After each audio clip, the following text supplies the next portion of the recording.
it's like filing plastic, you know, so it wants to get stuck in the little grooves all the time, and then you're basically just putting plastic on plastic and not really getting anywhere. So like this already has a really good shape to it, so you don't have too much that you need to do there. But you know, if you have this little central kind of ridge there, this is gonna shave more than it's gonna, you know, sand.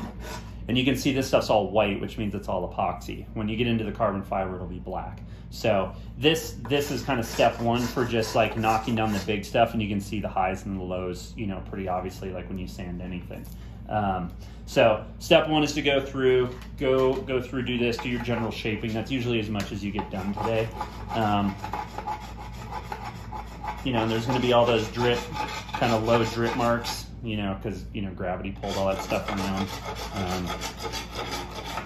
And it looks rough like this, but as soon as we put epoxy back on it, it'll be black and shiny and carbon fibery looking again. So you don't have to worry about, you know, putting too heavy of a tool mark in here, because it comes right back out. The epoxy fills it right back in, and it looks great. So typically what we do for day one when you come in and work on it is just generally shape everything. Knock down the really big stuff, and then instead of making more work for ourselves, and it's up to you, but we go through, generally shape it, knock down all the big stuff, and then I put another coat of epoxy on it. That fills in all the scratches, a lot of the gaps, any of the other low spots. It kind of gives us a little bit of buildup.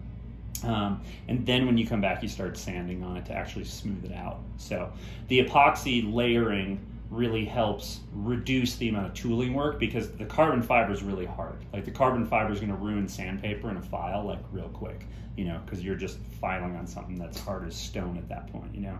Whereas the epoxy by itself is relatively soft on the surface, you know. So that stuff's easy to work. You don't have to worry about it being itchy because it's just plastic basically. But when you get into the carbon fiber stuff, I suggest you have gloves on, you know, long sleeves. Like I said before, some people it matters to, some people it doesn't. My skin is pretty sensitive, but I've had lots of people do it with like no gloves on and been like, oh, it's totally fine. So, and like I said, it's not nearly as bad as fiberglass is by any means. So, you know, it's not like you're gonna have that